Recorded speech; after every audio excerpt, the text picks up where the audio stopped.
avons pensé.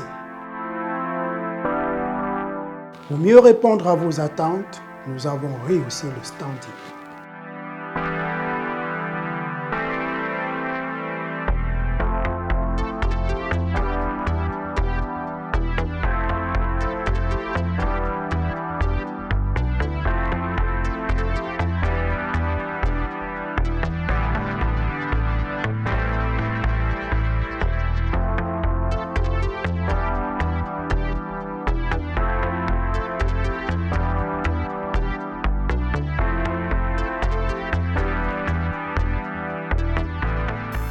Hôtel Le Quai d'Orsay. Better than what you imagine. Au cours des 20 dernières années, le développement de l'Internet mobile a révolutionné notre façon de consommer la musique. Si en 2002, le CD représentait 90% des revenus du marché musical, aujourd'hui, le streaming, c'est 2/3 des revenus engrangés. Le monde change et pour vous accompagner, LOG Music Entertainment est une agence de distribution digitale qui permet aux artistes et labels de distribuer leur musique à travers le monde sur plus de 250 plateformes de streaming telles que Boomplay, Spotify ou encore Apple Music. Alors n'attendez plus et rejoignez la nouvelle ère, musicalement vôtre.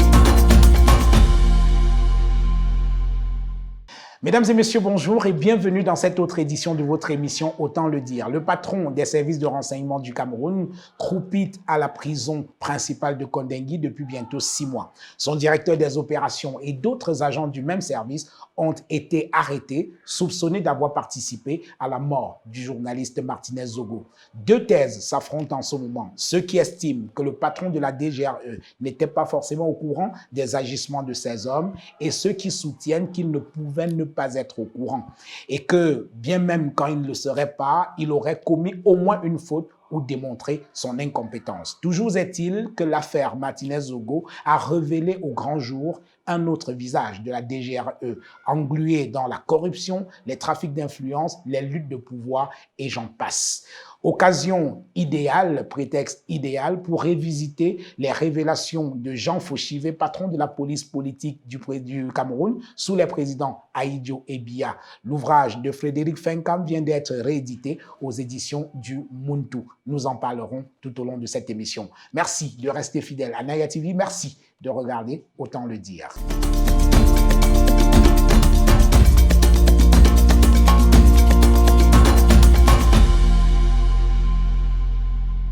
Frédéric Fenkam, bonjour. Bonjour Jean. Merci d'avoir accepté notre invitation. Beaucoup qui regardent cette émission vont découvrir votre visage pour la première fois. Vous avez publié cet ouvrage, j'en parlais en introduisant cette émission, les révélations de Jean Fauchivé, le chef de la police politique des présidents Ahidjo et Biya, ouvrage sorti en 2004 et qui vient d'être réédité. Alors, pourquoi avez-vous pris la décision de rééditer ce livre sorti en 2004, c'est-à-dire il y a 10 ans pratiquement? 2004, il y a 10 ans? Oui. Ah bon? Je ne savais pas que le temps allait si vite. Bon, mais ce n'est pas moi en vérité qui ai pris la décision de le rééditer. Vous savez, la première édition n'a pas été vraiment parfaite sur certains plans. Et beaucoup de gens me demandaient de ressortir. Mais je ne voyais pas quelqu'un qui sortirait ce livre sans vouloir y chercher de l'argent. Ça se vendait bien. Oui. Mais je suis tombé sur quelqu'un au hasard qui, tenez-vous bien, à 33 ans. Il est Camerounais. Mais on a parlé et on a décidé de le refaire. Alors, est-ce que l'affaire Martinez Zogo, qui a révélé quand même un certain nombre de problèmes avec les services de renseignement au Cameroun, n'a pas motivé votre décision de publier cet ouvrage? Non, du tout pas. c'est le hasard. Parce que quand on parlait de la réédition de ce livre, l'affaire Martinez-Zogo n'était pas près d'exister il y a Oui. au moins 2 ans, hein, Ah, d'accord. que Harold et moi, on a commencé à parler. Ouais, voilà. Oui. Alors, vous êtes journaliste, vous étiez le patron, le directeur de publication du journal Cameroun Express, et vous êtes le neveu de Jean Fauchivé. Comment faites-vous pour être le neveu de Jean Fauchivé? Parce que, je dois le dire, vous êtes plutôt originaire de Banjul, alors que lui, il est de Fouban. Comment ça se fait que vous soyez son neveu? Ben, disons que mon père, en effet, Oui. c'est le prince Banjul. Ma mère est Zienjoya Elisabeth, la fille de Jimowa, qui fut la petite sœur de Jim, le grand-père à Fauchivé. C'est du côté de ma mère que j'ai eu ces liens. Bon, et comme vous le savez, Fauchivé était quelqu'un de très attaché à sa famille. Hein? Oui. C'est Alors, ça. et donc, c'est cela qui a justifié votre grande proximité, parce que quand on lit votre livre, on comprend qu'il y a eu une grande proximité entre Jean Fauchivé et vous-même. Oui, ben, je ne sais pas comment c'est arrivé. C'est depuis mon jeune âge, quand j'étais au lycée Leclerc. C'est lui-même qui m'avait mis Au lycée au Leclerc. lycée Leclerc. Il me traitait, bon, déjà, je n'étais pas très catholique. Je jouais beaucoup de la guitare. Ses autres enfants aussi, on faisait du football. Mais il y avait quelque chose qui faisait que tout le temps, il aimait me parler. Je suis allé en France sous les traces de ses enfants et je suis revenu et on est toujours resté comme ça. Oui. Alors, votre livre sort donc en 2004. Fauchivé est déjà décédé, bien sûr. Alors, j'imagine que votre livre a fait l'effet d'une bombe, hein, à l'époque. Ben, je ne sais pas, je n'ai jamais entendu le son de la bombe. Oui. Ouais. Mais je sais que ça a fait un peu de mouvement. Mais, moi, par contre, ce que je vais vous dire, que j'ai noté, c'est que je m'enorgueillissais à l'époque d'avoir pu réunir l'opposition camerounaise et le pouvoir autour de ma modeste personne. J'ai pris des coups des deux côtés. Oui. C'est-à-dire qu'autant l'opposition vous attaquait, autant le pouvoir vous attaquait également, autour du même objectif de l'ouvrage. Voilà. Oui. Mais le truc, c'est qu'en vérité, est-ce que le pouvoir m'a attaqué? Je ne sais pas. Oui. Pourquoi? Parce que vous savez, on disait, ben, si tu rentres au Cameroun, À l'époque, vous viviez au Nigeria. Non, je vivais ici à Bafoussam. On est à Yaoundé, là. Ouais. Bon, je vivais à Bafoussam. Oui. J'avais une entreprise de prestations de services aux brasseries. Je vivais là. Mais je faisais aussi mon journal pour m'amuser. Absolument. Ouais. Parce que j'avais commencé par la musique. Oui. J'avais créé avec Albert Brox d'Obel 16. Donc, on avait commencé à faire des trucs. On a découvert Kodo Sitoni, on a travaillé Tom Jones, Johnny Tesano, on a fait beaucoup de choses. Bon, mon père qui avait toujours détesté que je fasse la musique, il recommence encore. Mais même que je faisais la musique sous un pseudonyme de Fred Youlan. Oui. Bon, quand il a su s'est amusé à mourir, il m'a désigné successeur. J'ai été obligé de rentrer au village. Oui. Ouais. Alors, mais il n'empêche que lorsque votre livre n'était qu'au manuscrit, les services de renseignement ont eu une copie de votre ouvrage et ont essayé d'en empêcher la sortie. Ben, c'était de bonne guerre. Oui. Tout ce qui contient le nom de Biya, on l'enlève d'abord avant de voir si c'est bien fondé. Mais j'ai compris après que franchement, c'est malgré tout ce qui s'était passé, je n'ai pas ouï dire que le livre était interdit. Non. Non. Et je vais vous dire que ce qui m'a le plus surpris, j'ai lu un monsieur qui était souvent dit très virulent, monsieur Monondiana. Oui, Hubert Monondiana, le philosophe. Voilà. Oui. J'ai lu ce qu'il a écrit sur le livre. Moi, ça m'a surpris. Oui. Voilà. Qu'est-ce qu'il a dit de ce livre? C'était une appréciation. Et c'est lui qui ressortait que ce monsieur n'a rien dit de mauvais. Parce que les gens n'avaient pas lu. Chacun, quand il voyait la révélation de ce Fauchivé, il fallait du sang pour amuser tout le monde. Mais je n'ai dit que ce qu'il m'a dit, c'est de dire. Et même qu'avec mes cousins, refusé d'être mes cousins à cause du livre.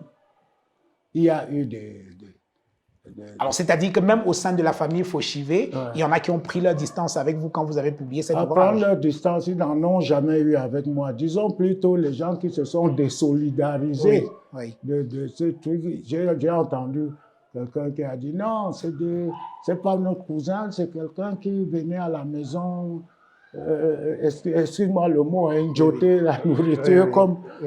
J'ai dit oui, ben, je venais peut-être injoter. Si tu as vu que je venais injoter, on ne vient pas injoter en garant une BMW Sport comme je venais là. Oui. Hein, Bon, je savais qu'ils étaient montés pour dire qu'ils ne me connaissaient pas. Qu'est-ce qui faisait peur en fait? C'est les révélations ou alors le simple fait d'écrire sur Fauchivé? C'était quoi le problème Je crois plutôt que beaucoup ont été choqués que ce soit moi. Pourquoi papa pouvait-il dire à un inconnu? Mais c'est parce qu'ils ne connaissaient pas leur papa. Oui. Leur papa, c'était un monsieur qui raisonnait avant. Moi-même, je ne savais pas qu'il me disait d'écrire. J'avais le temps. Parce que si le livre est sorti en 2003, 2004, et qu'il est mort en 1997, ça a pris du temps quand même. Oui. Alors, en tout cas, votre livre est le fruit de votre proximité. Vous avez rencontré Fauchivé de son vivant régulièrement. Et un soir de 97, il décide de se confier à vous. Qu'est-ce qui se passe? Ben, disons qu'il était dans une situation où c'était quelqu'un qui aimait être entouré de sa famille. Oui. Bon, mais Fauchivé avait été lâché, vous savez comment ça s'était passé. On va en parler. Oui. Et il vivait beaucoup plus au quartier Bastos, chez sa troisième épouse, je crois. Bon, personne n'y allait, c'était plus comme... pas personne, mais... c'est plus le... Oui, quand on n'est plus aux affaires, on attire un peu moins. Voilà, comme dirait quelqu'un, quand ton frère n'est plus en haut. Oui. Bon, voilà. J'allais de temps en temps le voir. Peut-être parce que ceux qui le voyaient, parce qu'il offrait beaucoup, il donnait beaucoup. Bon, ceux qui le voyaient souvent, c'était pour cela. J'étais l'un des rares qui ne lui demandait pas d'argent. Quand il demandait, Frédéric, tu as du carburant? Je dis oui, papa. C'était rare, c'était toujours non. Bon, je crois qu'il y a beaucoup de trucs qui l'ont marqué. Bon, en plus, il y a eu entre ma mère et Fauchivé un certain rapprochement. À l'époque, ils étaient à Bafang. Mon père aussi travaillait à Bafang, mais dans les travaux publics. Oui. Ben, ma mère, Fauchivé était là-bas, il était tout. Policier, gardien, je ne sais plus comment, il citait tout ça. Bon, ils se sont rapprochés. Oui. Alors, ce soir de 1997, vous avez donc cette longue conversation, environ 4 heures de conversation avec Jean Fauchivé. Ce sera la dernière. Mais il faut une sacrée mémoire pour retenir près de 4 heures de conversation et retranscrire tout cela dans un ouvrage comme vous l'avez fait, non? Est-ce que vous l'aviez enregistré ou alors vous preniez des notes? Je ne prenais rien. Oui. Bon, donc une conversation à bâton rompu que vous avez pu mettre dans un ouvrage. Peut-être même ce que vous rappelez là sont entre autres les arguments qui ont fait qu'il préfère me parler parce que j'ai une véritable mémoire d'éléphant. Ah, c'est le cas de le dire. Lui aussi. Lui aussi. Fauchivé n'avait pas de notes. On a parlé des archives. Mais Fauchivé, c'était un cerveau. Mais je vous jure que Fauchivé arrive à nous réciter comment on leur apprenait à faire le rapport au commissariat de Bafang, mot à mot.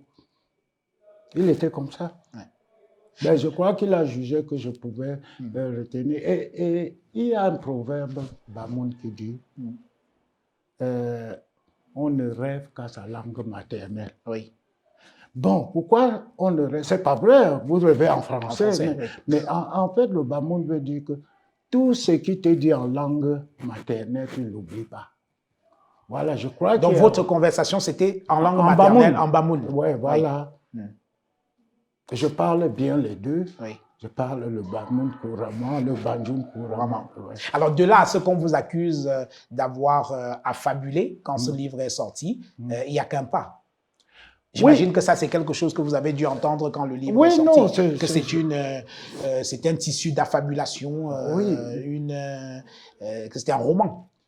Mais vous savez, dans ce pays, on accuse tout le monde de n'importe quoi. Même un chef de l'État, on ne respecte pas. Oui. Moi, ça ne me faisait ni chaud, ni froid. Oui. Pourquoi? Parce que les gens m'accusaient d'être en train de laver Fauchivé, Oui. de lui donner. De l'autre côté, même mes cousins disent que tu es un menteur. Je dis, bon, papa m'a dit d'écrire qu'il n'a pas tué. Vous dites que je suis menteur. Papa a tué. Oui. Ils se sont arrêtés. Vous comprenez, par exemple, ça. Là, quand je parle de certaines personnes, j'ai parlé de la rencontre du sultan avec Fauchivé. Oui. J'ai raconté le jour où sa femme venait d'Italie. On a rencontré M. Mendozé, tout ça. J'ai raconté du vivant ma rencontre avec le cardinal. Oui, Christian Toumi. Le cardinal Christian Toumi. Oui. De son vivant. Personne n'a démenti. Oui. J'ai dit comment le Justement, sultan... quand vous lui avez donné le manuscrit Voilà, de votre livre, il vous a demandé de faire très attention à vous. Voilà. Oui. J'ai raconté comment le sultan a dû passer par l'ancien habit, monsieur le feu, je crois, Djipendi Marcel, oui. pour avoir Fauchivé. Mais c'était de leur vivant. J'étais là quand monsieur Djipendi Marcel est venu. Et personne de ces gens n'a démenti. N'a démenti. Et ils étaient encore vivants quand Voilà. le livre est sorti. Et en plus, le jour où on échoue les élections à Fumba, En 1996. Oui. Tous les enfants sont réunis là. On ne sait pas si papa va mourir de quoi. Les enfants ont dit non. Le seul qui peut aller parler à papa, c'est Frédéric. Bon, je suis descendu. Mais je dis que quand je suis arrivé, papa était en train de parler avec le sultan. Il disait au sultan, ne t'inquiète pas, tous ceux qui manifestent déjà là, on doit attendre les résultats. Je vais envoyer les policiers les dégager. Ils avaient pris la mairie déjà, avant même les résultats. Oui. Bon. Alors, beaucoup qui regardent cette émission n'ont pas connu Jean Fauchivé, qui, je le rappelle, était donc le patron de la police politique sous les présidents Ahidjo et ensuite Biya. Il a été également directeur de la sécurité présidentielle et délégué général à la sécurité nationale. Il a également dirigé les services de renseignement du Cameroun qui ont muté avec le temps. Et il était surtout connu pour sa grande cruauté. Vous me posez une question? Oui. Cette cruauté-là, oui, cette cruauté-là, oui. Est-ce que c'est quelque chose dont vous parliez souvent? Parce que c'est l'image qui lui colle à la peau aujourd'hui. Est-ce que c'est une image méritée ou alors vous pensez que c'est une image d'Épinal? Non, vous savez, oui. Quelque part dans le livre, oui. Fauchivé dit Ahidjo avait fait de moi un croque-mitaine. Ça veut dire qu'il lui avait fabriqué une image pour lui faire peur. Oui. Une espèce de terreur. De terreur. Oui. Et il dit ça avait bien réussi. Je vous ai dit qu'on est passé une fois, je l'ai dit dans le livre, saluer un ministre que je ne peux pas prononcer son nom, qui venait d'être nommé. Quand on a dit M. Fauchivé, là, il a riné. Le ministre. Oui. C'est pour dire combien de fois il faisait. Il terrorisait. Il terrorisait. Et par ailleurs, l'homme dont je parle, ce n'est pas le Fauchivé que vous venez de me décrire. C'est mon oncle. Oui, votre oncle, il n'en demeure pas moins oui, Jean mais Fauchivé. je vais dire une chose. Oui. Les SS, même Hitler, étaient un bon parent, étaient des bons parents d'enfants. Oui. Ils dorlotaient leurs gosses. Comment voulez-vous que je ne vois pas que le dorlotage que Fauchivé nous donnait et voir ce que c'est? Je ne peux pas dire qu'il ne Sauf que si vous dites ça, on risque de penser que vous avez écrit le livre, effectivement, pour essayer de laver l'image de Fauchivé. Pour essayer de laver l'image de Fauchivé? Oui. Vous croyez que s'il faut laver cette image, c'est un gringalet comme moi, là? Je ne crois pas. Oui. Je ne crois nulle part. Mais, monsieur, Jean-Bruno Tagne, puisqu'on en est arrivé à se tutoyer, si Fauchivet m'a envoyé avec son image, c'est qu'il a agi comme Fauchivet aurait agi. C'est-à-dire, Fauchivet arrive à vous faire ce qu'il veut, sans votre consentement, il vous manipule. Mais là, je ne crois pas qu'il m'ait manipulé, il m'a poussé à réfléchir. Bon, vous parlez de la cruauté de Fauchivet, de ceci, de cela. Oui. Fauchivet est mort en 1997. Oui. Ouais, le Cameroun. C'est mieux ou pire? Rien n'a changé apparemment. C'est vous qui venez de citer les directeurs de ceux qui sont en prison. Machin. On va parler, oui. Non, je ne veux pas en parler. Moi. En tout cas, je vais vous poser la question. Oui, d'accord. Alors, est-ce que c'est difficile à porter l'héritage de Fauchivet? Est-ce qu'aujourd'hui, c'est facile de se revendiquer d'être un descendant de Fauchivet, franchement? Vous savez, j'œuvre pour cela aussi. Parce que de par le monde, vous avez vu des gens qui ont joué les rôles que joue Fauchivet. Leurs enfants ne s'en sortent pas souvent. Mais les enfants de Fauchivet, ils marchent, ils sont dans les buvettes, tout. Ceux qui travaillent même dans l'État, ceux qui travaillent dans le privé, chacun mène sa petite vie. Est-ce qu'il est possible pour eux de se revendiquer haut et fort d'être les enfants de Fauchivet? Ah oui, ils le font.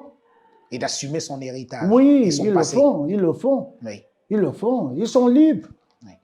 Bon, c'est parce que, comme je l'ai écrit là, il y a un des membres de la famille qui m'a dit que quand chez Fauchivet, il tombait un petit caillou, on dit que les pierres du monde sont tombées. Oui. Bon. C'est-à-dire quoi? Vous voulez dire qu'on a grossi un peu? On a grossi des altercations entre deux enfants. On dit les enfants se déchirent pour l'héritage de Fauchivet. Bon, nous tous, nous deux, on est des journalistes. Oui. On sait quand on veut gonfler notre égyptière, c'est sortir le gros titre.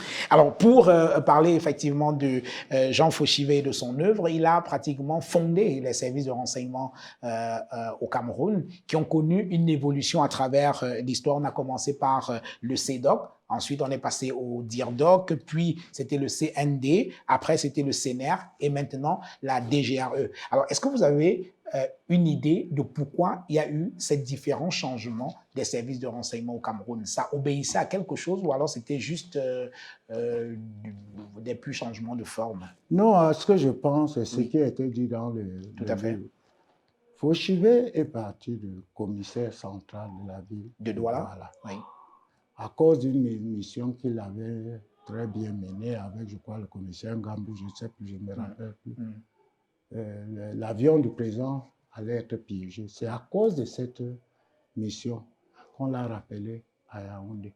Par contre, il y avait un service qui existait qu'on appelait la brigade mixte, qui était dirigée par comment vous les appelez, les blancs là, il y a un nom, c'est pas l'école, un expatrié. Tout à fait. Qui s'appelait Jorémy, l'homme sans cœur. C'est lui que Fauchivet a remplacé. Bon, il ne savait rien du service secret. C'est pour ça que tout de suite après, il a été envoyé en France pour se former par Focard. Bon, ce n'est pas Focard lui-même. Attends, il s'appelle Maurice Robert. Maurice Robert. Oui. C'était dans son truc. Mais il a bénéficié du fait que c'était Jacques Focard et J. Fauchivet. Jean Fauchivet, c'était JF. Il a été un peu bien entouré. Oui. Alors, Fauchivet va vraiment régner, il est bien en cours, que ce soit sous Ahidjo ou alors un tout petit peu moins dès l'arrivée de Biya, parce qu'en 84, il est mis sur la touche avant d'être rappelé au début des années 90. Oui. Alors, et donc, le début de la descente aux enfers de Jean Fauchivet, 3 événements. 1996, d'abord, il y a l'élection municipale, le RDPC perd face à l'UDC, qui fait une véritable razzia en 96. Ensuite, il y a le décès de l'une de ses épouses. Et après, il est viré par le président Paul Biya. C'est le début de sa descente aux enfers. Est-ce qu'on peut situer le début de la fin de Fauchivé à ce moment-là? Parce qu'il va ensuite mourir en 97. Vous savez, Moins d'un an. vous avez oublié une autre époque, Oui, c'est après le coup d'État du 6 avril. oui, oui. Il a été absolument. menotté, Fauchivé. Oui. Bon, ça veut dire que c'est... Mais Fauchivé se retrouvait en face d'un nouveau pouvoir qu'il n'avait pas connu. Il a eu des problèmes parce que avec Aïdjo, tout s'est passé comme ça. Il dit qu'il entrait faire des rapports à Aïdjo. Il le trouvait dans son bain, il lui disait quelque chose. Maintenant, quand Biya est venu, il y avait l'esprit de la démocratie que Biya apportait, Oui. malgré ce qu'on dit aujourd'hui. Oui. Donc, Fauchivé, il était... Il ne rencontrait plus le président Biya Pas comme qu'il il ne- le faisait avec Non. Aïdjo, comme il voulait. Oui, voilà, Oui. il fallait maintenant... Parce que vous dites par exemple dans le livre que les 6 premiers mois Hein. de l'arrivée de Biya, Hein. il le rencontre très régulièrement, mais après un peu moins. Un peu moins parce que, en fait, le Sénat ou des DAO, Oui, ceci oui. ne dépendait pas directement du chef de l'État, ça dépendait du secrétariat et de la Général. présidence. Oui. Donc, il fallait maintenant que Fauchivé fasse ses rapports et envoie. Quand il parle du coup d'État, si ça avait été à l'époque, on n'aurait pas eu de coup d'État. Mais le truc est parti, resté au secrétaire général. Et c'est même ça qui l'a sauvé par la suite, Oui. puisqu'on a retrouvé son Rapport. rapport. Peut-être vous m'amenez sur un terrain que je ne voulais pas aborder. Allez-y. Ah. C'est pour l'histoire. Ah oui, c'est pour l'histoire, oui, d'accord. Oui. Donc, et quand il est sorti du gouvernement, alors vous expliquez quelque chose que je trouve assez extraordinaire, c'est que lorsque Fauchivé sort du gouvernement, il caresse chaque jour le rêve d'y revenir. Bien sûr, oui. Oui. Et il vit ça très très mal. Mais Chaque c'est- jour, il est accroché à son poste de transistor pour écouter la nomination. Le pouvoir, c'est un opium. Hein. C'est incroyable. Mais non, on y reste. Mais même jusqu'aujourd'hui, c'est le cas. La plupart des anciens ministres du président Biya ne ratent pas une seule édition Il du y en journal a de même 17 qui heures. sont malades et qui espèrent. Oui, C'est l'opium. à 17 heures, ils ont le Ils la ont radio la accrochée. ils attendent. C'est incroyable. Ouais. Mais qu'est-ce qui peut justifier ça Non, c'est-à-dire que moi, je ne peux pas, je n'ai jamais Oui, occupé. occupé un poste Oui. pour savoir ce qui arrive.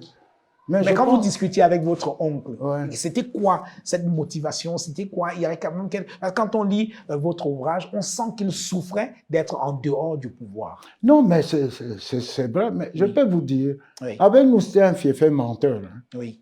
C'est-à-dire, il manipulait même les enfants, là. Parce que c'était la déformation Oui. Professionnel. professionnelle. Mais de temps en temps, nous, qui avions fait des grandes études, je cite beaucoup Cass, Isiaka, Absolument. ouais, il n'aimait pas causer avec nous parce qu'on était toujours en train de lui dire non, mais tu racontes des bêtises, etc. Il dit, mais foutez-moi le camp. Il aimait raconter ça aux enfants pour s'amuser, mais Oui. rien n'était vrai. Oui. Mais quand il voulait vraiment dire quelque chose, il savait à qui il le disait. Ouais. Alors, et donc, pendant cette traversée, enfin, Du désert, cette- ouais. du désert, Du là, désert, ouais. il reçoit un peu moins de gens. Lui, sa cour était toujours pleine, mais là, les gens ne viennent plus. Ben, c'est normal, Oui. il devait les nourrir avec quoi? Parce que sa table était garnie, hein, c'est tous les jours. Oui. Et même qu'il arrivait qu'on aille, quand on part du bureau, on va d'abord à Bastos. C'était d'abord, elle habitait d'abord comme Cana, elle a Oui, oui. déménagé, elle était. On va d'abord. L'une de ses épouses. Voilà, Oui. une de ses épouses. Et on allait maintenant à la vallée de la mort.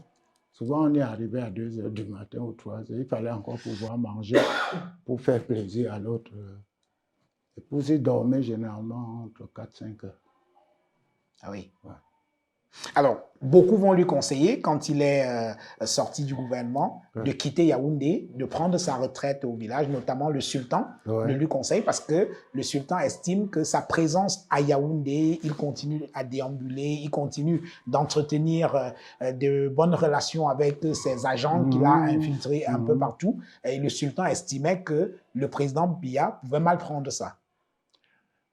Non, ce n'est pas le président c'est pas le président Biya qui pouvait mal prendre ça. C'est Qui? Fauchivet qui s'en est défendu. Oui. Quand le roi te chasse du palais, attends qu'il te chasse de la cour. Sinon, les gens iront dire, ah, Fauchivet est fâché, il a pris ses épées, il est rentré. Je suis là, j'attends. Oui. Bon. Mais ce que le sultan disait était bien fondé. Mais il ne voyait pas ça qu'avec sa tête qui renfermait tous les dossiers, il était un danger pour beaucoup de gens. Il ne savait pas, il ne voyait pas ça comme ça. Parce qu'on a beau dire Fauchivet, il goûtait, c'était un monsieur qui goûtait le poison avec la langue hein, pour voir si ça tue. C'est ça qui a fait sa force aussi. Alors, et vous lui conseillez, vous particulièrement, c'est écrit dans le livre, vous lui conseillez de prendre un exil volontaire pour un petit temps, le temps de se faire oublier en France, et il vous dit qu'il n'a pas d'argent. C'est incroyable. Ben oui, c'est vrai, il me l'avait dit, il n'a pas d'argent. Même pas un an après sa sortie du gouvernement, il n'a pas d'argent. L'argent est parti où? Vous savez, il n'y a pas plus stupide que les gens qui ont travaillé sous Ahidjo. Stupide. Oui. Ils ne pensaient pas à eux. Regardez, par exemple, comment ça, Samuel Kamé. Vous avez vu dans quelle misère il a fini? L'homme qui détenait tout le Samuel pouvoir. Kamé, l'un des piliers du régime de Ahidjo. Oui. Non, il ne pensait pas à l'argent. Parce que vous voyez, le domicile de la famille Féou, puis ce Fauchivet avait hérité à son... Il était le successeur, le gardien Féou. Cette maison-là, c'est Alice, sa seconde femme, qui a fait construire, en construisant la sienne. Fauchivet avait encore sa petite maison. Bon, c'était une grande maison pour l'époque. Oui. Quand il était commissaire central à Douala. Il n'avait pas de l'argent. Mais c'est assez paradoxal parce que vous-même vous dites dans le livre que parmi les méthodes que Fauchivet utilisait pour retourner les opposants, les syndicalistes, la société civile, les étudiants et tout, il y avait cette distribution à outrance de l'argent. Donc il usait de corruption, donc il devait en avoir de l'argent. Oui, mais le problème c'est qu'il travaillait vrai. Parce qu'il aurait pu dire, bon, j'ai corrompu l'autre avec 1 million, alors qu'il n'a donné que 200 000. Donc l'argent pour acheter les gens, il donnait effectivement. Je n'ai pas dit qu'il achetait les gens. Oui, mais on a parlé de corruption, acheter et corrompu, je ne sais pas qui a peut-être. Bon, d'accord, oui. Bon, ça veut dire que quand on lui donnait l'argent pour ça, il l'utilisait effectivement pour cela, sans garder un peu pour lui. Oui. C'était un service secret. Hein? Oui. Vous connaissez le budget de la CIA? Ils ont toujours des caisses noires. Oui. Parce qu'ils font des actions qui ne sont pas claires. Donc il faut de l'argent en permanence. Il faut de l'argent. Il faut de l'argent. Mais vous imaginez un patron de la CIA qui est fauché 1 an seulement après sa sortie, son limogeage, ou alors le patron de la DGA fauché 1 an seulement après son départ. Regardez, quand Fauchivet est nommé à la comment on appelle, délégation générale. À la Sûreté nationale. Ouais, il cumule. Oui. Il transforme la délégation en secrétariat d'État à la Sûreté intérieure. À la Sûreté intérieure, oui. On nomme Angouin à Porto. Fauchivet nous a dit combien il a laissé dans la caisse noire. Nous, on s'est dit, mais tu es stupide. Caisse noire, ça ne se compte. Tu aurais dû racler tout là pour nous. Il était comme ça. Et en plus, ce que tu dois comprendre, c'est que ces gens ne se partageaient le Cameroun avec personne. C'est-à-dire le Cameroun, c'était pour eux. Oui. Pourquoi aller voler quelque chose qui est pour toi? Oui. En fait, il n'avait jamais imaginé qu'il pouvait sortir du circuit. Oui. Non. Donc, il n'avait pas besoin de mettre de côté puisqu'il serait là en permanence, pensait-il. C'est ça que nous, on ne pouvait pas lui faire comprendre. Oui. Qu'un jour, papa, tu peux... Puis non, il ne croyait pas. Puis quand Biala fait partir, tous les jours, on attendait, mais il ne peut pas se passer de papa quand même. Il dit non. Et lui-même, à un moment donné, il vous explique que le fait qu'on l'ait maintenu au poste de délégué général sécurité nationale, l'avait un tout petit peu gêné parce qu'il se voyait quitter ce poste-là pour occuper, par exemple, le ministère de la Culture, de l'Agriculture. De l'agriculture, il en rêvait. Il en rêvait, oui. Ouais. Donc, à un moment donné, il était un peu fatigué d'être Barbosse de l'État. Oui, puisque je vous ai dit que, en fait, Fauchivet avait vu qu'il était... On l'avait utilisé, il avait compris. Oui. Il était une espèce de croque-mitaine.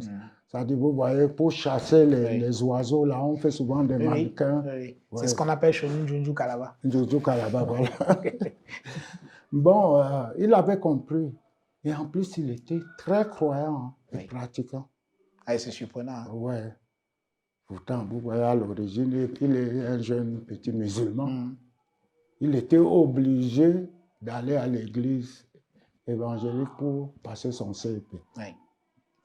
En 1997, il décède des suites officiellement d'un arrêt cardiaque. Ouais. Et vous n'y croyez pas? Je n'y ai pas cru. Je n'y ai pas cru. Jusque-là, je ne crois pas. Vous savez, il y a des métiers comme celui qu'exerçait Fauchivet. Il ne faut pas être cardiaque. Sinon, tu mourrais tous les jours. Fauchivet était loin d'apprendre. Mais il recevait Mais vous étiez souvent à temps, on l'appelle. La façon dont il gère ça. Après, quand il vous dit, bon, il y a eu tel truc, on se dit, mais attends. C'était quelqu'un de très froid. Oui. Non, pas froid. Oui. Disons que quelqu'un de très... Qui a beaucoup de maîtrise plutôt. Oui, de maîtrise. Il avait fait ce travail-là longtemps. Mais quand Fauchivet dit, mais attends, on me met tout sur la tête. J'étais au commissariat de Nouvelle avec un V quand Oumiobe parlait à l'ONU. J'étais un petit policier. Mais non, on me met tout sur la tête.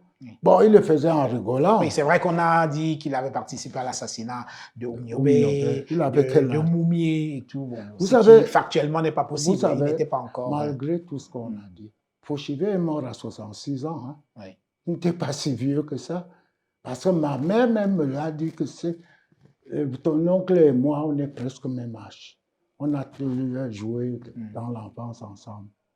Alors, et le jour où il décède, il a rencontré un ancien ministre, lui aussi aujourd'hui décédé, René Oona. Alors, est-ce que vous avez pu avoir une idée de ce que les deux hommes se sont dit? Non, la rencontre avec lui, c'était quoi? Quand on est parti là avec certains de nos cousins, de mes cousins qui ne me reconnaissent pas aujourd'hui, il a reconnu que le Fauch était là et qu'il a fait quelque temps avec lui et qu'il est parti et que quand il a quitté, il se portait bien. Oui. Bon, donc, quand il partait de chez René Oona, il se portait bien, selon René Oona. Oui. Je crois qu'il habitait vers la vallée de la mort. De la mort. Mais par contre, le chauffeur dit, il était avec un chauffeur et un jeune policier. Garde du corps. Oui, garde du corps. Il dit, quand ils sont sortis, il était assis à l'arrière. Il a dit, j'ai très chaud.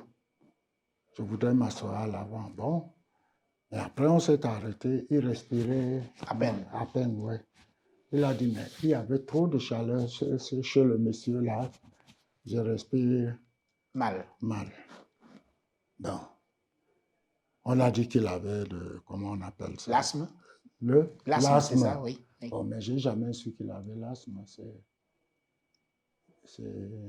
J'ai jamais su qu'il avait l'asthme. Mais on dit que le chauffeur dit qu'il a pris un truc qu'il a inhalé à 2 reprises. Non, mais la vérité qu'on n'a jamais dite, c'est que Fauchivet, avant d'être amené à l'hôpital, était mort. Il était mort. Oui. Il est mort avant même d'être arrivé à l'hôpital. Oui, parce qu'on l'a ramené chez lui à la vallée de la mort. On a appelé l'infirmière qui s'est occupée. Bon, après, on est sorti. Mais il y a eu des bruits comme quoi il était mort là-dedans. Oui. Mais il ne fallait pas qu'on déclare qu'il est mort là. On l'a amené à l'hôpital. Comment vous êtes informé de la mort de Jean Fauchivet, votre oncle? Qui, moi, particulièrement? Non, j'étais avec... C'est le matin, c'est Radio Bafoussam. Oui. Qui nous annonce que Madame Fauchivet a la douleur. Oui, voilà. le truc qu'ils font souvent, là, Oui. c'est ça. Mais nous, on n'a pas cru. On l'avait vu quelques jours auparavant, il se portait plutôt bien.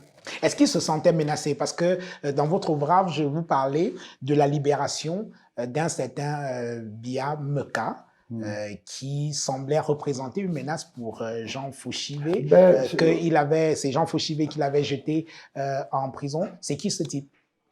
Biameka était le commandant du GSO. Oui. Bon, mais franchement, s'ils en étaient arrivés là, moi, je ne suis pas au courant. Oui. Ce que je sais par contre, parce que je l'ai vécu, c'est que Biameka est venu à la délégation là et a pris le secrétaire général, parce que quand on a rendu ceci, il y a eu un secrétaire général qui s'appelait Blaise, je ne sais pas, quelqu'un de très petite taille, qui était secrétaire général. Il a pris en charge. On est monté dire à Fauchivé, nous sommes descendus avec lui.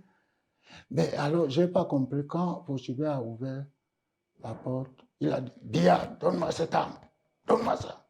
Il lui a remis là. Il dit, sors. Non. C'est à la maison que j'ai dit, mais papa, le type là, pourquoi il t'a remis l'arme? Pourquoi il ne t'a pas tiré dessus? Il m'a répondu, eux, ils croient qu'on ne peut pas me tirer dessus et que je meurs. Oui. Ouais. Il dit, c'est ça qui fait la force. Il a hésité un peu.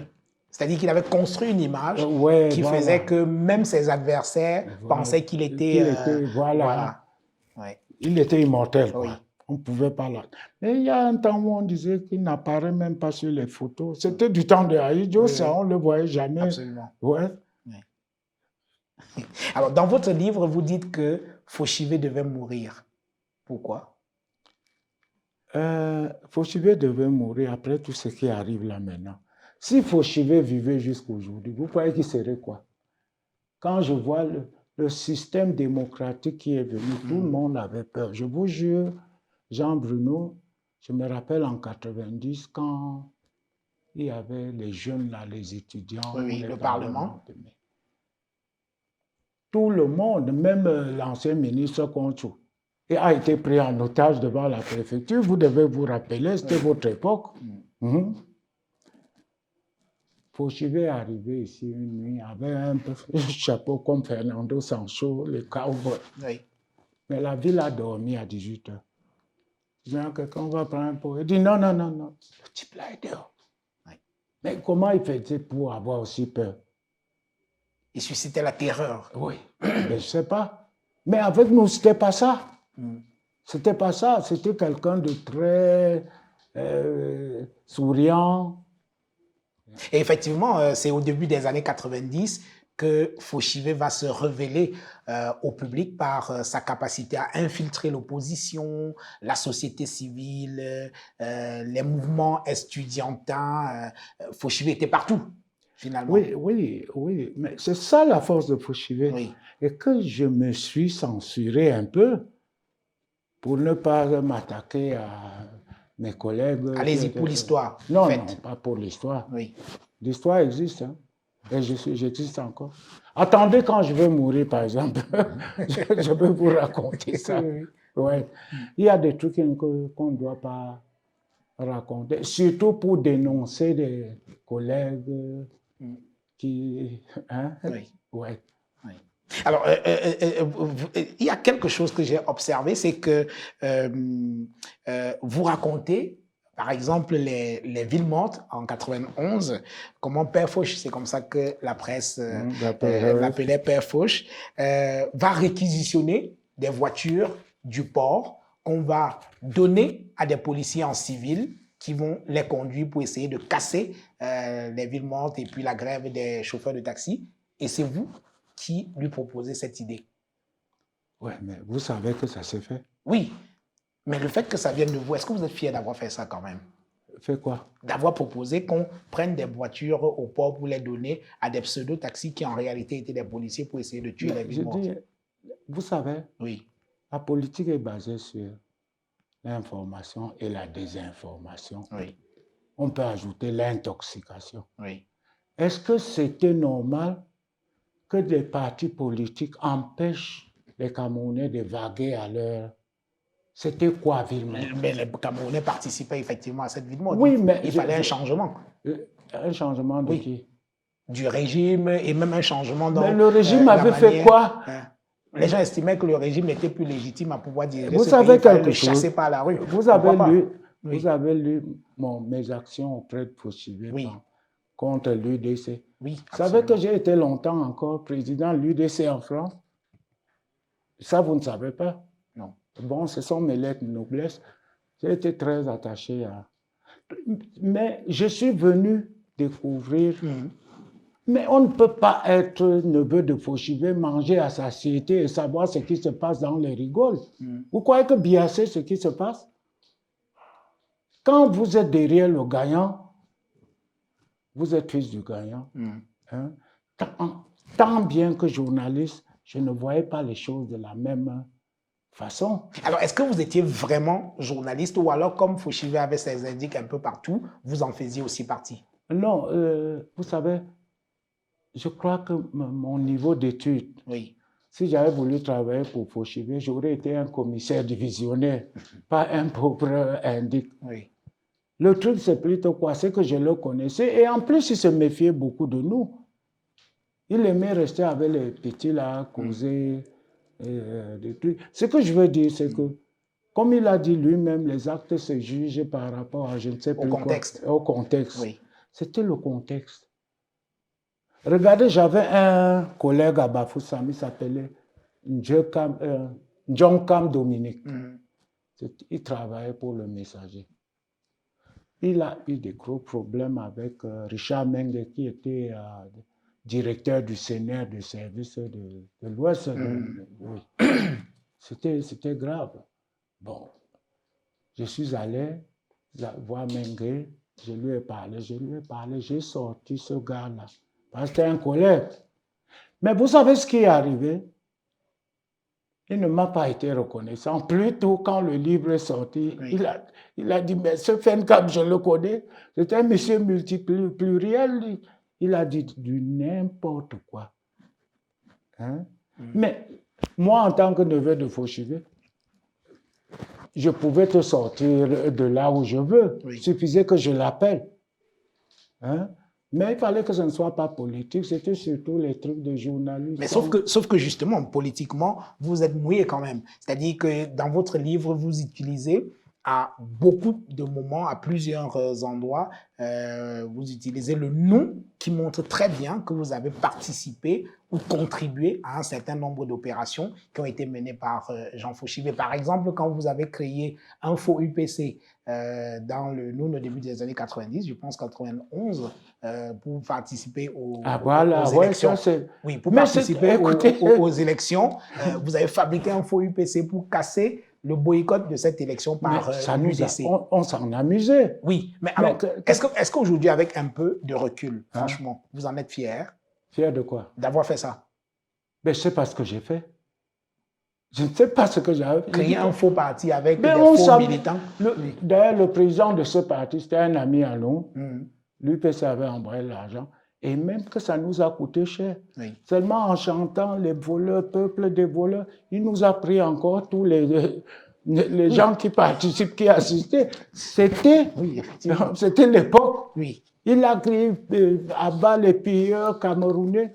Il a dit non, mais... Le rassemblement des pilleurs du Cameroun. Mais dites au type là d'arrêter, il nous prend encore tous les militants. C'était l'époque. Vous comprenez? Quand tu disais RDPC, on dit les voleurs, RDPC, surtout dans le Noun. C'était pas... Alors les joutes politiques étaient particulièrement chaudes dans... Ben oui. Or, Fauchivé et Ndamdioua se connaissent très bien, ils ont été dans le même gouvernement Swahidjo. Oui, mais on ne se connaît pas seulement dans le gouvernement. Je vous dis, c'est des cousins. Hein. Oui. Alors, et quelles étaient justement leurs relations? Parce que sur le plan politique, c'était une bataille féroce. Oui, mais disons que pour... Quels étaient leurs rapports? Vous savez, pour bien vous expliquer ça, il faut rentrer dans au fond de la monarchie. Bamoun, oui.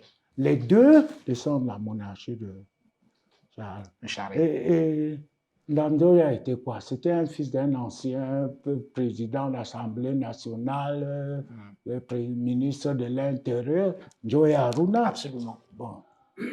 Ndamjoya est vite parti faire des études et tout, et ce n'était pas donné à l'époque. Oui, il a fait de très bonnes études, Oui. effectivement, à l'étranger. Est-ce que vous savez que Ndamjoya, Aïdjo connaissait Ndamjoya, qui était déjà son vice-ministre des Affaires étrangères? Parce que le jour où Foucault a demandé à Aïdjo, mais où sont les fils de Joya Aruna? Ils sont là. C'est Fouchibé qui lui a dit, non, mais il y a un qui est déjà ministre, votre vice-ministre des Affaires. Il dit, ah bon?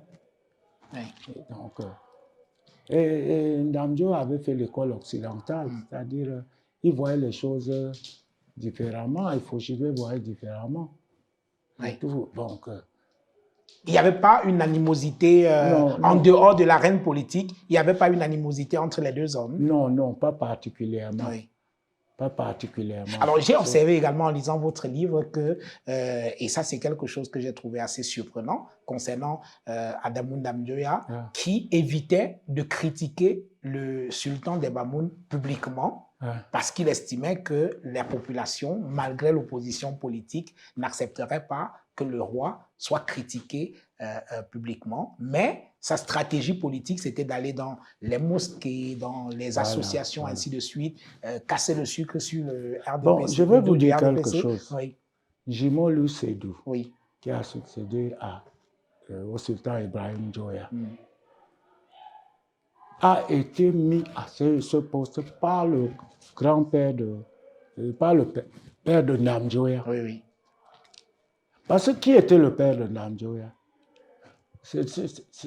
Jimon Kwap, son grand-père en fait, puisqu'il y a les successions, était le frère à la reine Njamdunke, la mère du sultan Joya. C'était le frère. Vous comprenez? Oui. Bon. Et Njoya, mais avant de succéder, vivait chez son oncle. Donc c'est pour cela qu'il y avait ce respect que Ndamjoya donnait beaucoup à Jimolu Seydou. Alors, revenons à quelques faits d'armes de Jean Fauchivé, si on peut ainsi dire. Il y a le cas Lapiro de Mbanga, que je n'ai pas bien compris dans votre livre. Il est réputé avoir retourné Lapiro de Mbanga, qui était non seulement un artiste très populaire, mais très proche également de l'opposition. Alors, est-ce qu'il l'a vraiment retourné ou alors c'est juste une légende? Le cas Lapiro de Mbanga que vous connaissez aussi bien. Vous savez, franchement, je ne connaissais pas le Lapiro de Mbanga politique. Oui. Je connaissais mon collègue musicien avec qui on a été au Nigeria et tout. Quand j'étais à Dobel 16, il est venu me voir, on a renoué contact avant qu'il ne devienne très populaire. Oui. Alors, comment c'est arrivé? C'est qu'il faut reprendre les choses. Les gens n'ont pas voulu voir clair.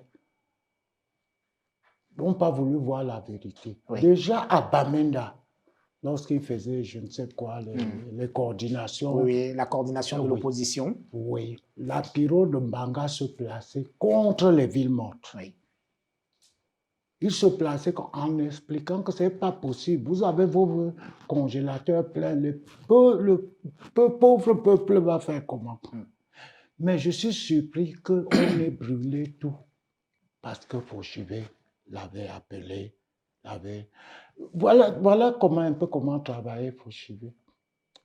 Vous, Bruno Tagny, Jean-Bruno Tagny et Frédéric Fenkam, vous êtes très liés autour de quelque chose. Quelqu'un viendra vous dire, mon fils viendra vous dire, Jean-Bruno, est-ce que tu sais que mon père là te déjoue? Fauchivé s'amuse ou bien s'évertue à ce que le jour où mon fils t'amène guetter, c'est le jour où je dois le rencontrer. C'est de loin qu'il dit, tu as vu, voilà mon père. C'est-à-dire qu'il a rencontré Lapiro et il s'est arrangé pour que les gens sachent qu'il avait rencontré Lapiro. Pour que les gens qui étaient et rien que le fait qu'il y ait eu une rencontre Lapiro et Jean Fauchivé, les gens en ont conclu que Fauchivé l'avait acheté. Et surtout que Fauchivé est venu à son secours quand il a eu des problèmes. Il a été logé au Mont Fébé. Mais je te jure que ce gars n'avait rien dit qui pouvaient entraver le mouvement de l'opposition. Oui. Bon, mais il faut avouer qu'un homme, hein, surtout un jeune musicien et tout, quand tu te retrouves devant un ministre, tu te donnes des ailes. C'est surtout ça qui a tué la Piro, la petite vantardise et tout. Mais il n'est pas... Non. Donc, il n'avait donc pas été retourné par Fauchivé, contrairement à ce qui est dit. Non, il n'avait pas été retourné. Et en plus, quand Fauchivé retourne, ce n'est pas le monde entier qui sait. Oui. Sinon, ce n'est pas Fauchivé. Vous comprenez ce que je veux dire? Oui. Non, il a d'autres styles que de donner l'argent. Alors, il y a une autre affaire dont vous parlez, et c'est justement de cette affaire que Fauchivé veut vous parler quelque temps avant son décès. C'est le massacre qui a eu lieu à Bamenda. Et donc, Fauchivé vous appelle. Il souhaite vous parler de cette affaire parce qu'il a enquêté. Au départ, on accuse les militants du SDF d'avoir tué ces personnes-là à Bamenda. Et vous n'y croyez pas. Fauchivé, à un moment donné, il ne sait pas, il mène des enquêtes et finalement semble avoir découvert quelque chose. Alors, c'était quoi cette histoire de massacre à Bamenda? Si on peut revenir sur les faits. Oh non, je ne sais pas si je peux revenir sur les faits, puisque ça fait la une de tous les journaux ici. Oui. Sauf si vous voulez me piéger. Vous connaissez l'histoire mieux que moi. Non. C'est arrivé. Bon, mais la peur de Fauchivé, c'était plutôt... Si ce n'est pas l'opposition, si ce n'est pas, comment on les appelait, les séparatistes, qui sait? Il avait peur. Mais il a pensé beaucoup plus. De quoi avait-il peur? Il a eu peur de quelque chose, que c'était facile pour ceux qui étaient les administrateurs de l'État de créer cette zone-là, comme les élections arrivaient, pour le mettre en état d'urgence. Que personne ne puisse voter Froundi. Puisque on savait que les électeurs de Froundi étaient de ce côté-là. Bon, ça pouvait être possible. Mais si ce n'était pas ça aussi, il évoquait un autre truc. Ça veut dire qu'il est entré dans l'affaire du Nozoki Shop aujourd'hui. Absolument. Mais il n'a pas détaillé. Il a dit c'est à faire peur. Tenez, j'ai écrit un autre livre là, de Nema Poureuse, vous savez, l'oncle de Namjoya qui est mort à 113 ans. Là. Justement, avant sa mort, lui aussi a dit, je veux voir, à son fils, je veux voir ton ami qui a écrit le livre de Fauchivé. Il m'a raconté beaucoup de choses, il est entré dans ce truc. Il a dit, c'était l'arnaque, ce qu'on a fait aux anglophones, et qu'un jour, ça nous tombera dessus. Oui. Alors, il y a quelque temps, vous avez... vous aussi appris cela, de toutes les façons, tout le monde est au courant de l'assassinat terrible, ou alors de la mort, plutôt dans des conditions assez terribles, du journaliste Martinez Zogo. Et je le disais en introduisant l'émission, le directeur général des renseignements du Cameroun est aux arrêts. Il est à la prison principale de Kondengui depuis pratiquement 6 mois. Le directeur des opérations de la DGAE, beaucoup d'éléments d'autres de la DGAE. Quand vous avez appris cette affaire, qu'en avez-vous pensé en tant que quelqu'un qui a travaillé ou alors qui a côtoyé le patron des services de renseignement du Cameroun pendant longtemps? Mais je ne sais pas depuis quand le service secret tue les journalistes. Je n'ai pas cru un moment, mais c'est que quand les informations sortaient de gauche à droite, mais je ne me suis vraiment pas posé la question parce qu'en tant que journaliste, je me suis dit, on n'est jamais mieux protégé que par soi-même. Ça fait déjà des années. Tous les jours, on a tué un journaliste par-ci, on a tué un journaliste par-là.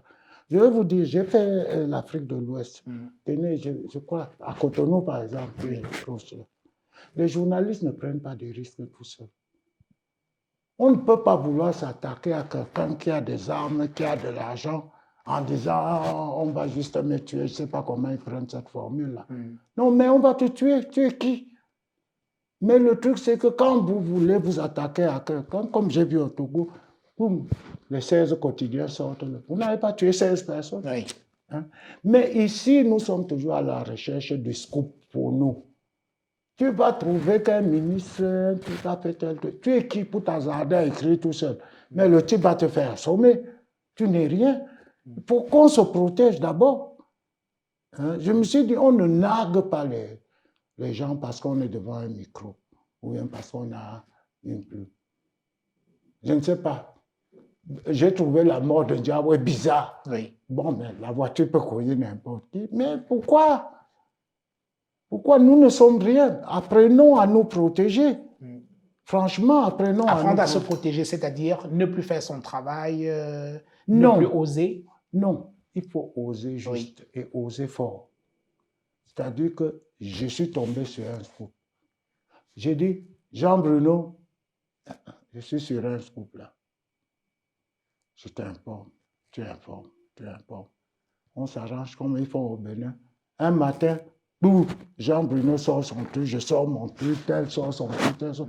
Brusquement au même moment. Qu'est-ce qu'on va nous faire? Oui.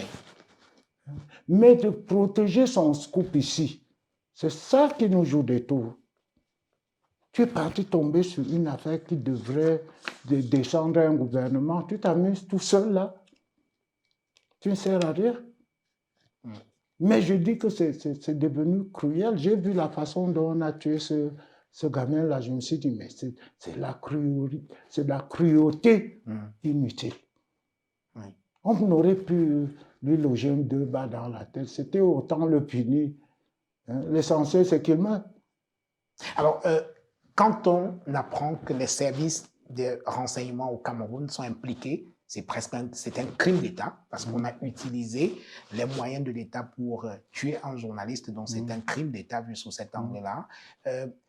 Qu'est-ce que Fauchivé en aurait pensé? Est-ce que vous pensez qu'il aurait agi comme ça? Agir comment? C'est-à-dire que faire participer les services de renseignement à l'enlèvement et puis à la mort d'un journaliste. À l'époque de Fauchivé, les Marcel, Zogo, n'auraient jamais existé. Tout simplement. Ben oui. Non, c'est vrai, hein? Ça vous fait rire, mais ils n'auraient jamais existé. Fauchivé, ce n'était pas la terreur, Fauchivé est appelé. Vous savez, il y a une certaine dictature. C'est-à-dire qu'il vous convoquait dans son bureau et non, il vous regardait dans les il yeux. ne convoquait pas dans le bureau. Oui. Il se débrouille à vous rencontrer. Oui. Et il vous parle entre les 4 yeux. Voilà. C'est comme ça qu'il faisait. Hein? Et ça ne vous a pas paru bizarre que Fauchivé parle de Camto en 2004 dans son livre? Vous n'avez pas remarqué ça? Oui, justement. Qui était Camto? Ben, remarquez que ce n'est pas seulement de Camto qu'il a parlé. Il a parlé aussi de, comment il s'appelait, le jeune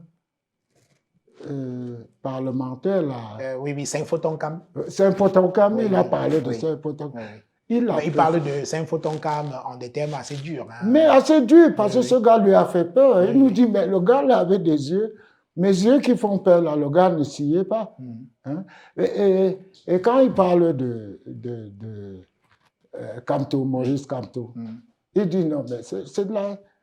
Il a dit, des gens comme ça, des gars comme ça, regardez comment vous les Bamileke, vous faites. Voilà un jeune qui devrait être déjà en haut. Il est entré, des gens qu'il a enseignés sont des ministres et il écrit là dans les universités. Ben, en fait, chez vous, vous ne... comment dire... C'est ce que Fauchivé dit de Maurice Camto. Oui, que ce gars devrait être très loin. Je l'ai eu devant moi, il est très courageux. Il est très courageux. Mais il voit c'était des situations comme ça. C'est aujourd'hui qu'on vient voir que Camto est ceci. Mais je peux te dire, Jean-Bruno, Camto, que tu vois là, on a été à l'école ensemble. Parce qu'on habitait peut-être 200 mètres l'un de l'autre au quartier Ngelende. Son père était vendeur de lutte, je crois, à côté de ma mère qui vendait le poisson. J'ai connu Steve Camto. Il a toujours été un gars têtu. C'est pas Camto, c'est pas là qu'il fait la politique. Tu sais, il est sorti du collège Saint-Thomas pour nous retrouver au lycée de Bafoussam. Et moi, je ne l'aimais pas beaucoup. Tu sais pourquoi? Non. Parce qu'il aimait trop l'école. Ça dit, tu marchais avec Maurice, c'est toujours, il va te dire l'équation que le mec, je dis, mais ça c'est qui? Mais il était toujours très calme, très pondéré. Mais quand il a décidé de faire quelque chose, même dans son parcours étudiant, il a été comme ça. Ouais, bon, allez-y. Non, finissez, oui. Non, je Donc, voulais. vous l'avez connu, il a toujours été un peu. Oui. Alors, je disais, comme toi as toujours été comme ça, quand il a quelque chose dans la tête, ça va passer. Oui. Alors, revenons pour finir, pour sortir de cette émission à Foshivé. Est-ce que vers la fin de sa vie, il avait des remords? Je ne sais pas de quel remords. Mais c'est dur. Non, je veux dire, il ne pensait même pas avoir la mort pour avoir des remords. Ouais. Je suppose que ton remords, c'est R-E-M-O-R-D. Oui. Parce que c'est pas T. Oui, non, il ne pensait pas à la mort. Je t'ai dit, Jean-Bruno, Foshivé n'était pas si vieux que ça. Oui, 66 ans. 66 ans. C'est pas beaucoup. Hein? Oui, il n'était pas si vieux. Est-ce qu'il pensait même qu'il peut mourir? Mais est-ce qu'il avait des remords quand même? C'est-à-dire, est-ce qu'il regrettait son passé? Est-ce que s'il avait à recommencer, il aurait agi exactement de la même manière, servi les différents régimes avec cet excès de zèle que vous-même vous avez décrit dans le livre? Mais l'excès de zèle, c'est toi qui parles de l'excès de zèle. Oui. Ah, il t'aura dit fais quelque chose, il a fait. Demain, Paul lui a dit que fais quelque chose, il a fait. Mais c'était un bon employé. Mais après, lui, il y a eu les autres, mais qui n'ont pas agi avec le même zèle qui fut le sien. Et où se trouve-t-il aujourd'hui? Hein? Mais c'est toi qui as parlé de celui qui est en prison maintenant. C'est pour ça que je te demande où se trouve-t-il après lui? Ouais. On n'est pas Foshivé qui veut. Qu'est-ce qu'il pensait de sa police quand il en est parti? Vous savez, Foshivé était policier de profession. Oui. Bon. Comme ils ont dit, il avait cet esprit de corps là, il est toujours. Un jour, je lui ai demandé, papa, pourquoi est-ce que le mot manger mille te dit quelque chose? Il m'a dit, oui, je sais, c'est comme ça que vous insultez mes policiers. Je lui ai dit, mais tu ne peux pas enlever ces policiers et les empêcher de manger les mille. Il dit, mais tu es fou. Si on n'empêche ça, aucun Camerounais ne voudra aller dans la police. Il n'y a rien dedans. C'est vrai. Il y en a qui supplient, patron, envoie-moi en route. C'est en route que ça se passe. Et des services de renseignement, il en pensait quoi quand il en était parti? Non, le service de renseignement, c'était un service secret. Oui. S'il nous disait tout, ça ne serait plus secret. Oui, mais est-ce qu'il pensait que c'était encore secret? Parce qu'aujourd'hui, chaque Camerounais connaît au moins 2 gars des services de renseignement dans son quartier qui se présentent comme tels. Ben oui, mais ça, c'était la méthode d'aujourd'hui. La méthode Foshivé, ça n'existait pas. Ah oui. Non, il n'y avait pas ça. Oui. Vous savez, j'ai vécu une stratégie de Foshivé. Il y avait un monsieur qui était commissaire de divisionnaire, je ne sais pas quoi, oui. Et qui était en poste à Washington. Il était vice-consul. Foshivé l'a fait venir, frais de mission et tout. Foshivé l'a fait venir. Mais tout le jour, le monsieur se retrouvait avec nous là dans le secrétariat. Un jour, il n'en peut plus. Il dit, mais votre papa m'appelle là, mais essayez de lui parler. Ça fait une semaine que je suis là. Oui. Bon, Casse, qui était souvent le plus courageux. Isiaka. Il dit, mais papa, c'est quoi ça? Mais le type là est là depuis. Pourquoi? Il dit, ah bon, je l'ai oublié. Il dit, appelle-le-moi. Le type est venu. Il a retiré une enveloppe. Il a dit, tenez, les frais de mission. Il y a votre billet d'avion dedans. Et il était venu pourquoi? Pose-toi la question. Tu vois, c'est le représentant de son service là-bas.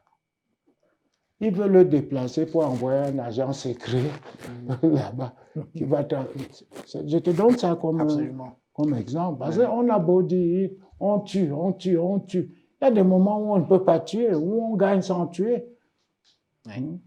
Parce que généralement, quand on dit que nous qui connaissons l'histoire de la région où on est né, où est le Foshivé dedans? Pour ce qui s'est passé là. Où est Foshivé dedans? Dernière question pour sortir de cette émission. Beaucoup pensent qu'aujourd'hui, la DGRE a vécu et qu'il faut dissoudre C'est vraiment ce la corps. dernière. Oui, c'est vraiment la dernière. Bon, d'accord. Donc, beaucoup pensent que la DGRE aujourd'hui a vécu et qu'il faut dissoudre ce corps, le reformer. Qu'est-ce que vous en pensez, vous? Moi, je pense que si on doit dissoudre quoi que ce soit, on ne vous dira jamais. Oui, Quand on dit service secret, c'est secret. oui. Quand on publie, ce n'est plus secret. Donc, la dissolution aujourd'hui est presque... Non, je n'ai rien dit. Oui, J'ai dit que le service secret, oui. tout se passe en secret. Quand le secret Et dehors? est dehors, il arrive ce qui est arrivé là. Il est arrivé des gens là qui ne savaient pas ce qu'on appelle. Mais vous voyez que en France, par exemple, quel est le vrai service secret? C'est les gendarmes, ce n'est jamais la police. Hein? Ce n'est jamais la police. Mais au Cameroun, c'est un corps mixte. Hein? Il y a des gendarmes dans la DGRE, il y a des policiers également. Ouais, C'est mais- mixte. N'est-ce pas, vous voyez les contrôles mixtes là en route, comment ça se passe? On ne mixe pas ces gens-là. Oui. Frédéric Fenka, merci. Merci Jean. Je suis surtout très content de faire ta connaissance. Merci, c'est très gentil. Merci beaucoup. Moi également, il y a longtemps que je voulais faire cette émission avec vous et la réédition de cet ouvrage m'en a donné l'occasion et merci infiniment. C'est la première fois que vous faites une interview à la télé. J'ai toujours refusé. Oui, je suis très chanceux. Je Merci beaucoup. me trouvais peut-être pas très avenant Oui. pour passer à la Mais télé. non, rassurez-vous, ça va. Ah, ok, C'est bien, merci. c'est bon, c'est bien. Voilà, votre livre, Les révélations de Jean Fauchivé, le chef de la police des présidents Ahidjo et Biya, sorti il y a quelques jours aux éditions du Muntu, disponible dans toutes les bonnes librairies, à Yaoundé à la librairie des peuples noirs, je crois à Douala, à la FNAC et puis dans les autres villes. Alors, et les services de renseignement ont inspiré quand même pas mal d'autres ouvrages, donc celui-ci, Pierre est là, vous devez le connaître, Bien il est sûr. commissaire de police retraité, dossier noir sur le Cameroun. C'est un livre assez intéressant, écrit par un gars qui a travaillé également pour les Ouais, services Pierre, de là, je le renseignement. connais et Pierre j'ai est là, lu le commissaire. livre, ouais. Voilà, de très bon livre également. Il y a cet ouvrage, vous devez connaître l'auteur également, Alain Foguet, Tédom. Il Ouais. est malheureusement en ce moment à la prison prison, centrale de Kondengui, non la prison principale de Kondengui, où il croupit. Donc Cameroun, sortir le renseignement du maintien de l'ordre politique, en faire un outil stratégique, parce que Alain Foguet, le professeur Alain Foguet, estime que le renseignement au Cameroun ne fait pas véritablement du renseignement, qu'on est beaucoup plus dans le commérage que toute autre Il chose. répond à la Oui. dernière question que vous m'avez Absolument. posée et Absolument. que j'ai évitée. Voilà, Voilà la absolument. réponse. Absolument. Il en parle effectivement dans cet ouvrage très, très intéressant sur les services de renseignement au Cameroun. Sortir le renseignement du maintien de l'ordre, en faire un outil stratégique. C'est un ouvrage paru il y a quelques années aux éditions du Chabel. Mesdames et messieurs, merci d'avoir regardé cette édition de votre émission Autant le dire. Je vous donne rendez-vous la semaine prochaine avec un autre invité et ce sera avec le même plaisir.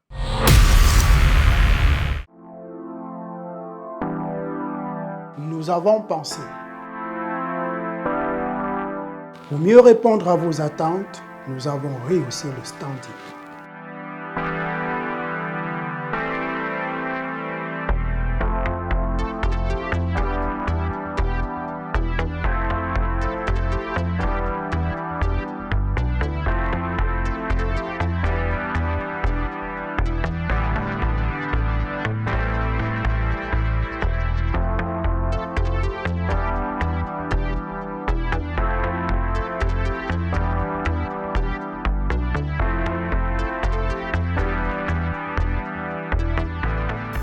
Hotel Le Quai d'Orsay.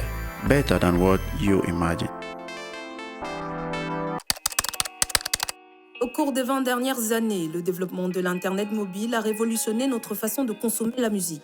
Si en 2002, le CD représentait 90% des revenus du marché musical, aujourd'hui, le streaming, c'est 2/3 des revenus engrangés. Le monde change et pour vous accompagner, LOG Music Entertainment est une agence de distribution digitale qui permet aux artistes et labels de distribuer leur musique à travers le monde sur plus de 250 plateformes de streaming telles que Boomplay, Spotify ou encore Apple Music. Alors n'attendez plus et rejoignez la nouvelle ère, musicalement vôtre.